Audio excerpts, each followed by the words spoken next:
Very good morning, students. I welcome you all for the next session on SQL commands.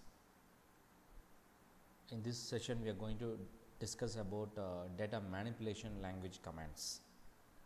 In our earlier session, we discussed about data definition language, and in this session, we are going to concentrate about data manipulation language. We learned that in data manipulation language, when we discussed about data definition language, we learned that whenever we want to do any structure level operations, then we can go with data definition language. But whereas regarding this data manipulation language, whenever we want to do any record level operations, then we will be going with data manipulation language. Record level operation in the sense, if you want to insert a record or if you want to modify the informations already available in the table, if you want to do any modification with the records, or if you want to remove any particular record, like that, whenever we want to do any record level operations, then we will be preferring with, or we will be going with data manipulation language commands. Now in this category, we have commands insert command, update command and delete command. Now let us detailedly discuss about these commands. Okay, so already we created a table called student with the 4 fields, right? Now let us try to insert the record in these fields by using the command called insert command. Okay, so the syntax of using insert command is insert into table name. Our table name is student, so I am just giving student, followed by values, the keyword called values. Then within bracket you have to give the value for the fields. So you have 4 fields, so you have to give value for those 4 fields. Okay, and while giving the value for those fields, you have to ensure that the values are given in the same order in which the fields are available. What I am trying to tell is, when you insert a record, first we have to give value for roll number, then we have to give value for student name, then we have to give value for date of birth, and finally semester. So in the same order you have to give the values. Okay, suppose if you want to give the values for the fields in your own order, then you have to do something for that, which we will be discussing it later. As of now, you just keep in the mind that whenever we insert the value by using insert command, the value should be given in the same order in which the fields are available. So first I am just giving value for roll number. So CS01, student name Alex, date of birth. In Oracle, the date should be always in the format dd-mon-yyyy. Okay, so every database has its own date format. In Oracle, the date format is dd-mon-yyyy. Okay, I'll tell you the meaning of this. Suppose, say for example, you want to insert the date as 12th April 2001. So it should be given like 12-APR-2001. Okay, so 12 represents DD and MON means the first 3 letters of the month. If it is October, then you have to give it as OCT. If it is December, you have to give DEC, the first 3 letters of the month. Then hyphen followed by YYYYY. So this is how you have to give the value for the date field. Then semester, let semester be 4th semester, right? Now once if you insert, you will be getting a result like 1 row inserted. Okay, so you have to use insert command for inserting 1 record. So if you want to insert 5 record means, then you have to give the insert command for 5 times. So by using insert command, you can insert only 1 record, right? Now if you want to insert 3 more records, so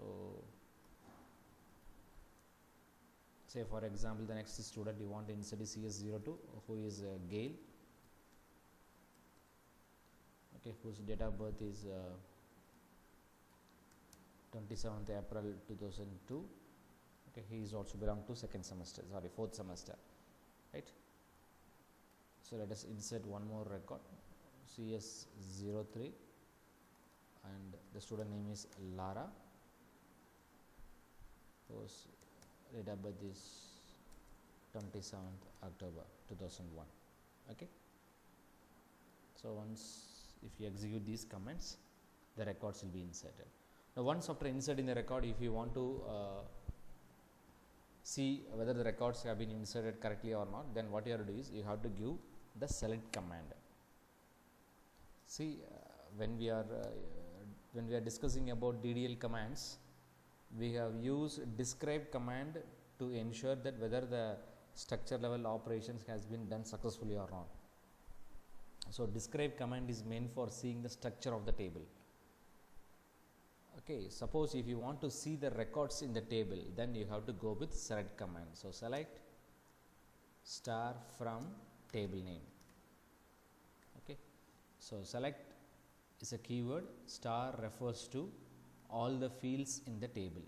Okay, now if you say star in your student table, then it will be referring all the 4 fields: roll number, student name, date of birth and semester. Okay, so it refers to all the 4 fields. Then from followed by the table name. Okay, now let us see the result.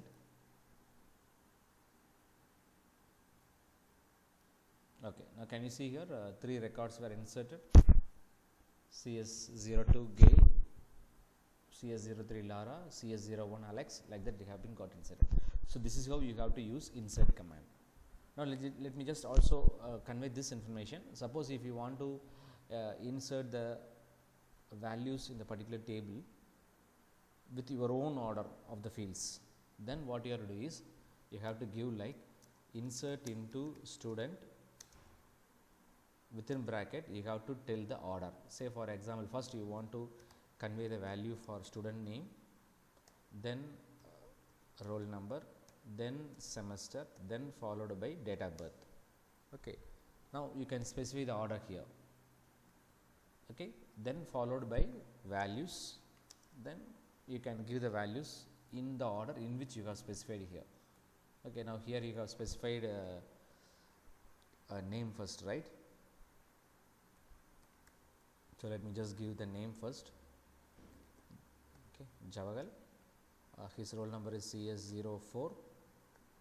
Okay, then his semester is 4th semester and date of birth 10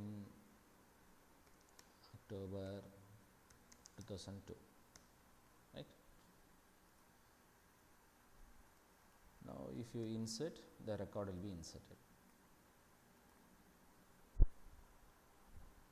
Okay, it is not sem, it is semester. Okay, that's why you are getting this error message.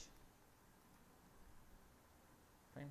Now you can give your select command to see whether the records have been inserted or not. Yes, can you see here now? Okay, so if you want to change the order, then you can specify the order of the field first, then followed by values keyword, then within bracket you can specify the values. Okay, so this is how you can use the insert command. Hope it is clear for everyone. Now let us see how to update the records. Now say for example, the semester for Lara is not 4, it is 3. Okay, mistakenly I have inserted as 4, now I want to make it as 3. Now how will you do this? So for that we have to go with the command called update command. Okay, so the syntax of using update command is update table name, okay, then followed by set keyword, set space the field in which you want to going to update, in which you are going to update. Now which field you are going to update? You are going to update semester. And what is the new value you are going to give? You are going to give as 3. Okay, update student set semester equal to 3. Now if you just specify this command alone, if you just specify the update command with these details alone, what happens is this updation will take place for all the records in the table. Now what I am trying to tell is, if you execute this command, what happens is for all the 4 students the semester will be changed as 3. Okay, but what we have to do now, we want to do the updation only for Lara. So what you have to do is, if you want to update only the particular record, then we have to use a var class. So update student set semester equal to 3 where student name equal to Lara. Okay, fine. So if you don't include where class for your update statement, then updation will take place for the entire records you have in your table. Okay, so to avoid that, you can include where class. Now can you see here, for Lara the semester has been updated as 3. So this is how you can use update command. Hope it is clear for you, right? Now the next command is delete command, right? So if you want to delete a particular record, then you can go with delete command. The syntax of using delete command is delete from table name. If we give this command, what happens is the entire records will be deleted. Now you have 4 records in your table. Now if you give this command, all the 4 records will be removed from your table. Suppose if you want to remove a particular record, then you can include where class, where some field equal to some value. Say for example, now I want to delete Javagal record. So what I can do is I can just give the command like delete from student where student name equal to Javagal.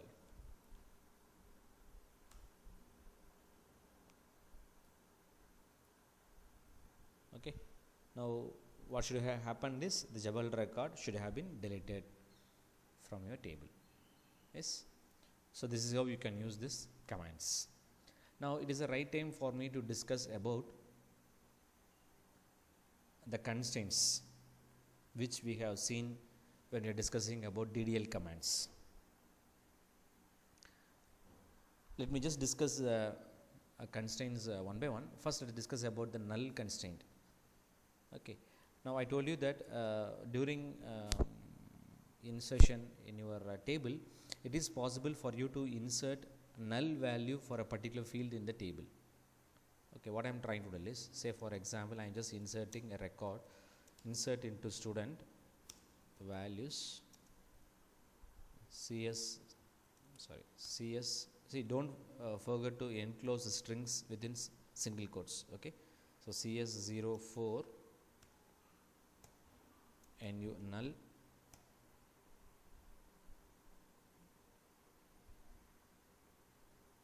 date of birth 27 Jan 2002, semester 4th semester. Okay, so you can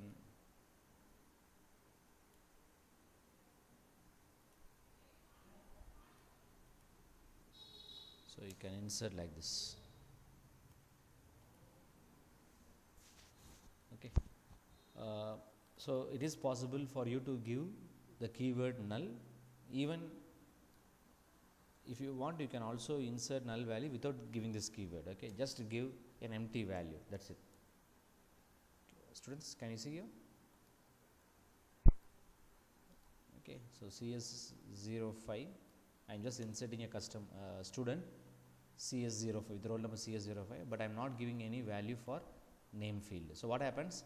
Null value will be stored in the particular field. Okay.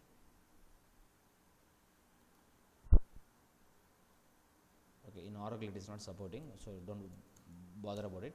So you can give null keyword. Okay. Now let us see what happens when we just retrieve the records from the table. Now you could see that in the student name field you have null value. You have null value. Okay, fine. Now let us come back to our main point. Now I want to ensure that in no record then student name is being given as null, because in reality every student will be having some name, right? There can't be any student without having a name. So I want to impose that constraint, that is in name field I should not have any null value. So what you can do is, while creating a table itself, you can just add not null constraint to this, but unfortunately it is not possible now because we already created a table and also we have inserted some records in the table. Okay, so what you can do is, what you can do is either you can drop your entire table and you can recreate your table with the constraint, or what you can do is you can alter the structure of the table. Okay, now you can see that now I am just going to alter the structure of the table. Now what alteration I am just going to do is I am just going to add not null to the student name field. Okay, so how will you use your alter command? Everyone knows that only by using alter command you can alter the structure of the table. So I am just giving the command as alter table and my table name is student. Okay, so I am just going to modify, the option is modify. Then what modification I am going to do? Student underscore name space varchar of 10 space, what constraint you are going to give? Not null. That's it. Now if you give this command, you will be getting an error message. The reason is already you created the table and you have some records in the table. Now, how many records you have? You have 4 records in your table. Now after creating the table and after inserting 4 records, you are trying to change the structure of the table. Now this modification will succeed only if the existing value doesn't violate this constraint. See, already you have a record with null value. Now you are telling that this field should not have null value. Is it possible? No, right? See, if this field don't have any null value and if you add a constraint not null, then it is okay. But already this table in this particular field you have null value. Now you are trying to add not null constraint to this. So it is not accepted. So what you can do is you can remove this record. Okay. So let us remove the record. Okay. How can you remove this record? You can give the delete command, delete from student where roll number equal to CS04, right? So let us delete the record. Yes, now you can alter the structure of your table. Okay, now the table has been altered. Now if you try to insert a record with a null value, you will be getting an error message stating that that field, that is student name field, will not accept null value. Can you see here? Cannot insert null into student name. So this is how you can add constraint, not null constraint. Similarly, unique constraint. When you add unique constraint to a particular field, then that field will not accept duplicate values. Okay. If you want, I can also show that. Now what I can do is let me just add student name as unique. Okay. Or let me just add roll number as unique. So what you can do is alter table student, modify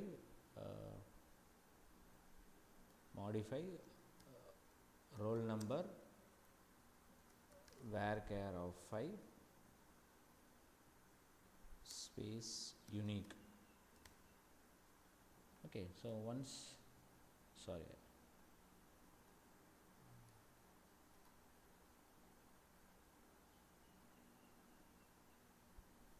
okay, fine. So already this has been created. Okay, so now you have added the unique constraint. Now if you try to insert any duplicate value in the roll number field, you will be getting an error message.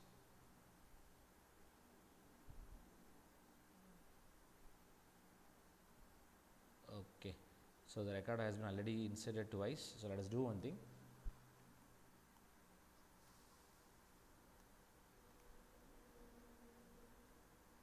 Let us delete all the records.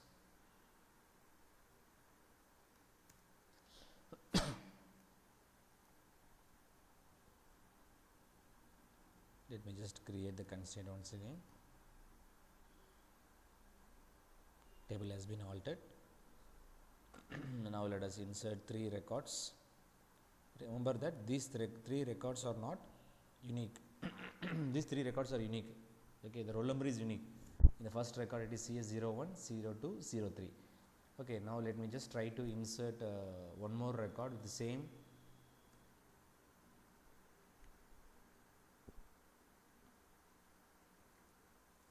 Okay, I am just inserting the fourth record with the same roll number. Now you could see that you will be getting error message. Okay, unique constraint violated. Okay, because the roll number field you are trying to insert the duplicate value. Okay, this is how you can just add the constraints. Okay, fine. So far we discussed about DML commands, and also we discussed about adding constraints to our tables. Now let us discuss two more constraints, very important constraints, that is primary key and foreign key. Now for this, let me just explain with an example. Just consider that you have two tables, student and borrow. Okay.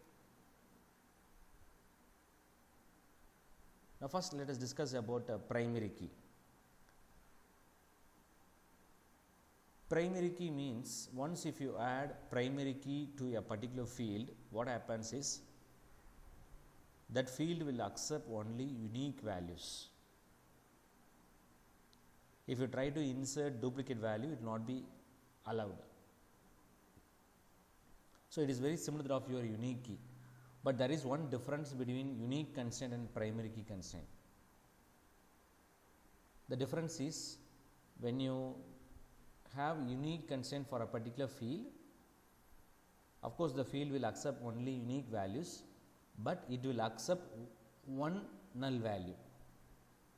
You can insert null value once in the particular field, because when you try to insert another null value, it will be treated as a duplicate value. So you can insert one null value in the unique field, unique constraint added field. But whereas when you go with primary key, assume that your field is a primary key field, and if you try to insert null value, it will not be inserted.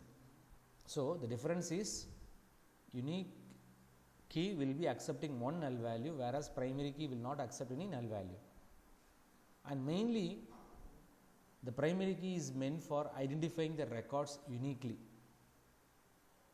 Now if you take the student table, assume that you are making the roll number as primary key. So if you give any value for this field, roll number field, it is going to identify a particular record uniquely. Now what I am telling is, say for example, you are just giving CS01. Okay, you are just giving CS01.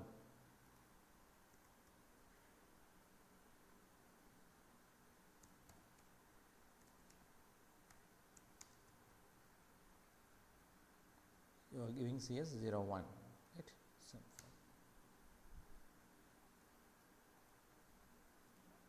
and you are just giving another record CS02.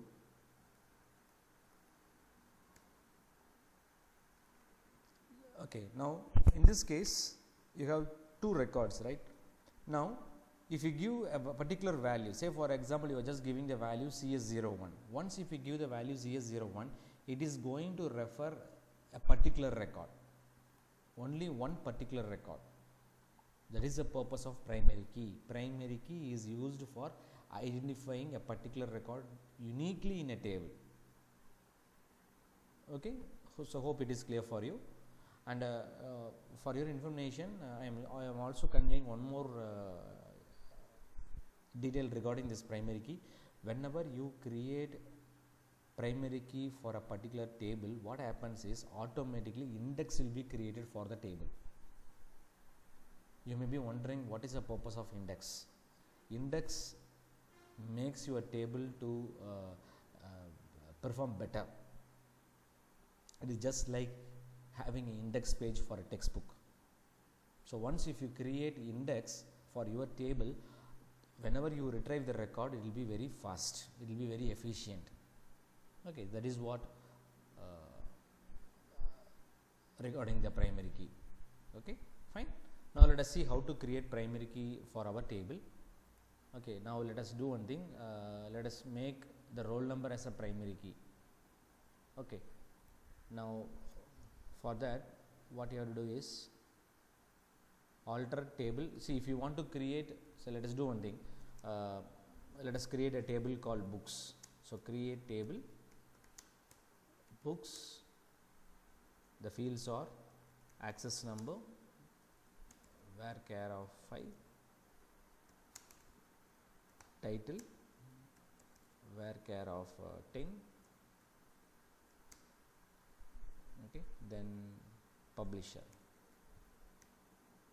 publish, okay, or publisher, var char of 10, then price, number, okay, 10 digit number or 8 digit number, whatever it may be. Okay, now while creating this books table, what I want to do is I just want to make the access number as a primary key. So if you want to make access number as primary key, then what you can do is you can just add the keyword called primary key. Okay, is it clear? So once if you add the keyword, automatically what happens, the access number will be made as a primary key. Okay, remember that whenever you make a particular field as a primary key field, that field will not accept duplicate values. That field will be accepting only unique values. Right? Suppose after creating the table, while creating, now let us consider the situation that you created a table called student already. Now you want to make the roll number as a primary key. Okay, so even that is also possible. Don't think that the constraints can be had only while creating the table. No, it is not so. Even after creating the table, after some time, if you want, you can add the constraint. Okay, so by using alter command, you can do that. Okay, now let us make the roll number as a primary key. So alter table student, modify roll number, domain type, space, primary key. Okay, fine.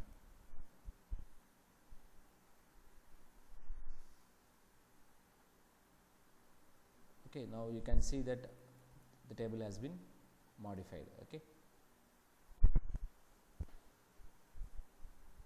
is it okay, students? So that is the purpose of primary key. Now next we are going to discuss about foreign key. Foreign key is used for relating two tables. Now in the screen you can just see that there are two tables.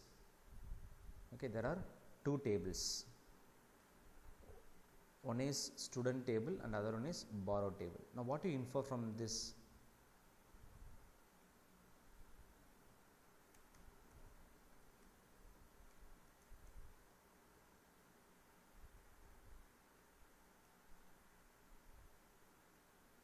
Yes, what do you infer from this?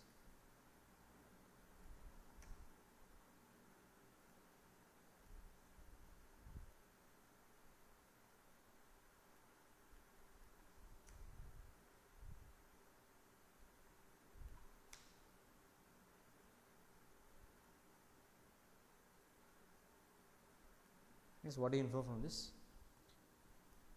So the student details are available in the student table and the borrow details are available in the borrow table, right?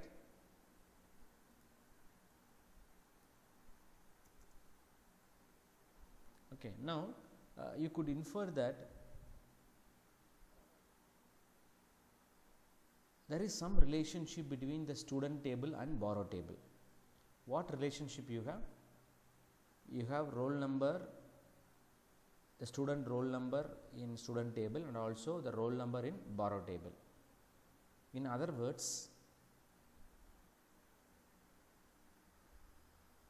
the student who is borrowing the book, his roll number and whatever book he have borrowed, on what date he have borrowed, when he have to return, that detail is available in borrow table, but the students other details are available only in the student table. I will repeat the point once again.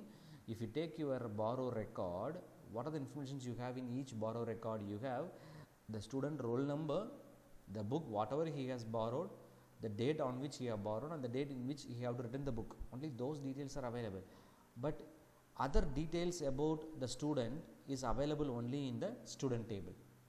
Other details like his name, his date of birth, his semester, so all the details are available only in the student table.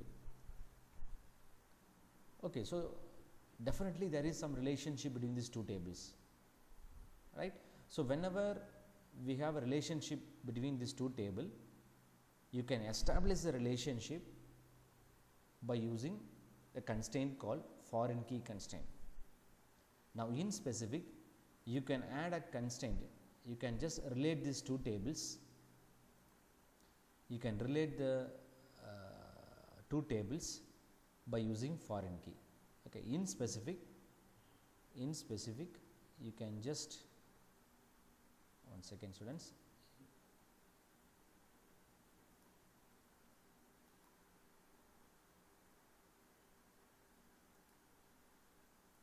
in specific you can just add relationship between these two fields. Okay. Now whenever you specify a foreign key, what happens is parent child relationship will be established. Now in specific,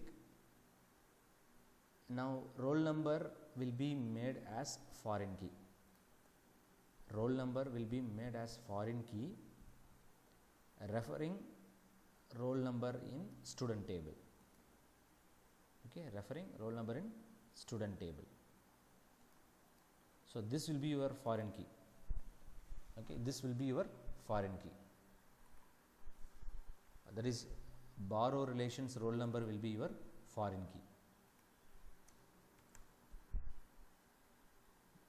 Okay, fine. Now as I said, whenever you make some field as foreign key, automatically what happens is parent child relationship will be established. Now the table in which you have the foreign key, that table will be a child table. The foreign key will be referring to some field in another table, right? So that table will be acting as a parent table. I will repeat once again. See, the table in which you have the foreign key will be acting as a child table, and this foreign key will be referring to some table, right? So that table will be acting as a parent table. So this is what I said, whenever you have a foreign key in a particular table, automatically what happens is parent child relationship will be established.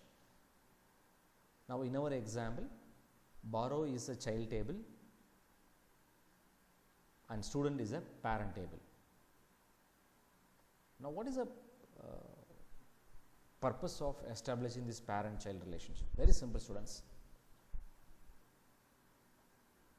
Whenever you insert a record in the child table, the record will be inserted only if the record has a suitable record in the parent table. The first point is very clear. Whenever you insert a record in the child table, the record will be inserted only if the record has a suitable record in the parent table. This is point number 1. Point number 2 is, whenever you delete a record in the parent table, the record will be deleted only if the record don't have any related record in the child table.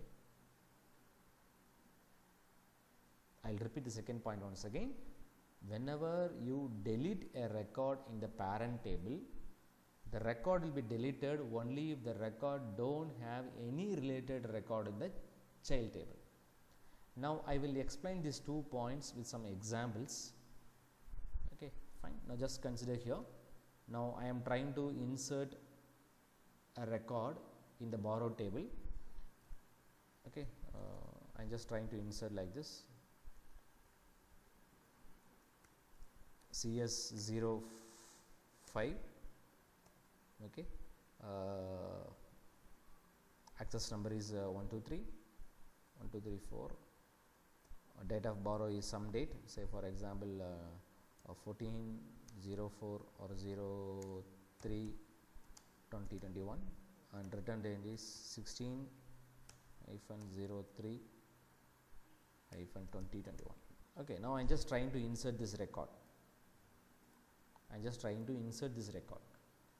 Now if you try to insert this record in the borrow relation, this record will not be inserted. You will be getting an error message. Why? What is the reason? You have to refer the first point. What first point I said? Whenever you insert a record in the child table, the record will be inserted only if the record has a suitable record, or the record has a related record in the parent table. Now if you insert the CS04 in your child table, this record will be inserted only if there is a record in the parent table with same roll number. Okay, that is what I am telling. If you try to insert a record in the child table, if the record has a related record in the parent table. So what does mean the related record? So when you try to insert the borrow record with the roll number CS04, already in the student table there should be a record with the roll number CS04 or 05. Okay, now in this case you don't have a parent record with roll number as CS05. So this record, when you try to insert, you will be getting an error message. Are you clear with the first point? Suppose if you are trying to insert a record with some existing roll numbers. Now in this case you are inserting a borrow record with the roll number as CS02. Now if you try to insert the record, this record will be inserted. The reason is, already in student table you have a record with roll number CS02. So if you try to insert a record with some roll numbers, if that particular roll number is already available in the parent table, that is your student table, the record will be inserted, else the record will not be inserted. Okay, see, that is the real purpose, right? See, if you insert, say for example I am just inserting like this, CS04125 some date. If you insert like this, will it be a meaningful one? No, it will not be a meaningful one. The reason is, you are telling that a student with CS04 have borrowed some book, but in student table you don't have such student. You don't have any student with roll number as CS04. That is why we are calling this as invalid record. So your foreign key will be restricting that invalid records. So first point is clear for you, right? Now let us go to second point. Whenever we delete a record in the parent table, the record will be deleted only if the record is not related with any child record. Now say for example, if you are trying to delete the Alex record, if you try to delete this Alex record